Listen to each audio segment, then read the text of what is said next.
Aastaid on teadlased ja ametnikud vaielnud, milline peab olema üks õige õpetaja, keda õpilased kuulaksid ja austaksid. On aeg lõpetada need katseklaasi eksperimendid ja küsida hoopis lastelt endilt.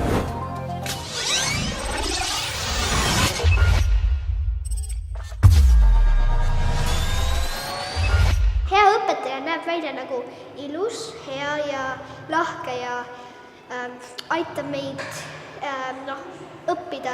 On arusaadav mõistav, et okei, sa ei mõista, aga mida sa ei mõista? Okei, saan aru, seletab täpsemalt ja... Oleks väga hea ja rõõmus ja kogu aeg tegeles meiega ja... See, kes oskab õpetada. See, kes mõtleb nagu õpilaste peale. See, kes nagu õpetab vaba käega ja nagu proovib teha tunde huvitavaks.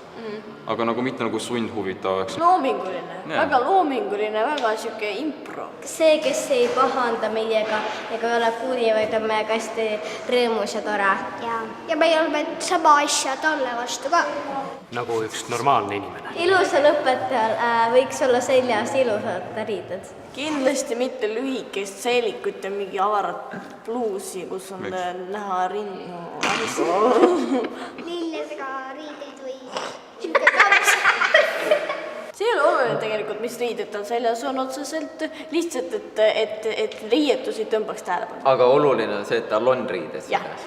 Ära ütle, et tal on lilled peal, palun. Lihtsalt ütle, ilus kleit. Ja ilusad riided. Okei, ilus kleit ja ilusad riided. Ta ei pea olema füüsiliselt vana ega noor, vaid ta peab mentaalselt olema Vaimselt noor. Ta peab olema haritud ja mitte ainult selles mõttes, et tal on haridus, vaid tal peab ka olema haritus. Kuule, tal küsiti vanust, aga... 21 või 22. 20–30. Ja sellepärast siis ta on väga noor ja väga ilus. Ta on tore. Ja 25. Väga vana.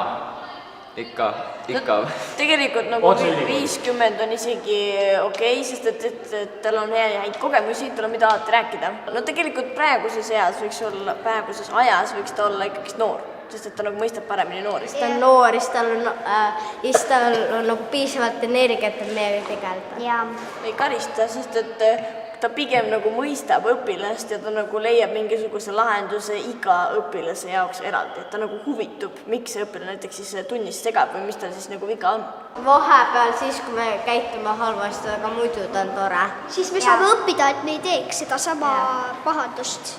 Valib oma lemmiku ja siis teisi kõiki kiusab.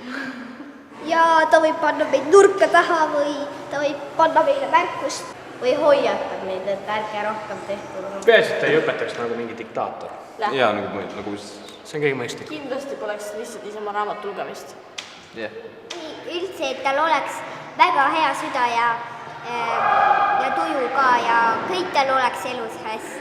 Päris kõrged standardid, näen päris kõrged standardid. Kui tundsid videost ära iseenda, siis... Tallinna Kunstigümnaasium otsib oma meeskonda klassiõpetajaid.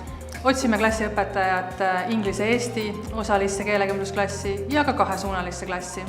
Klassiõpetaja hakkab andma eestikeelseid õppeaineid. Nii et kui sa oled avatud, loov ja koostöine ning sulle meeldivad haridusuhendused, siis ootame sind enda juurde.